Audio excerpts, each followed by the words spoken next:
మొన్న ఈ మధ్యన ఇది దువ్వాడ వాస్తవంగా ఇప్పుడు ఓ రకంగా చెప్పాలంటే వివాహేతర సంబంధం ద్వారా బాగా పాపులర్ అయ్యి అది కూడా కరెక్టే అని ప్రజల్లో ఒక అభిప్రాయాన్ని తీసుకొచ్చేటటువంటి స్థాయిలో నడుస్తున్నది దువ్వాడ ప్లస్ మాధుర్యుల ఉదంతం. అందులో భాగంగా ఇప్పుడు ఒక మంచి పని చేస్తున్నారు, స్ట్రాటజిక్గా బాధ్యతాయుతమైనటువంటి స్టేట్మెంట్లు ఇస్తూ ఒక ఎత్తు. రెండవది, పొలిటికల్గా తనకి కోల్పోతున్నటువంటి ప్రభని సాధించుకునేందుకు మొన్న ధర్మాన సోదరులు నన్నేదో చంపబోతున్నారు, కృష్ణదాస్ నన్నేదో టార్గెట్ చేశాడు, అప్పన్న అనే ఒక వ్యక్తి మాధురికి ఫోన్ చేసి చెప్పాడంటూ ఓ ఫోన్ వాయిస్తో హల్చల్ చేశారు. తీరా చూస్తే ఆ అప్పన్న అకస్మాత్తుగా మాయమైపోయాడు.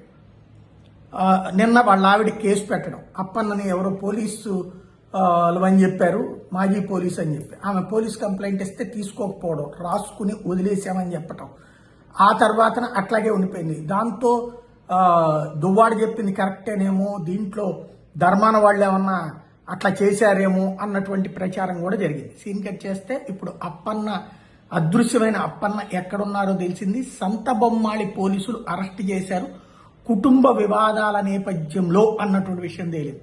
తద్వారా రాజకీయ మలుపు తిరుగుతుంది అనుకున్నటువంటి కేసు కాస్త కుటుంబ మలుపు తిరిగి అక్కడతో ముగిసిందనమాట.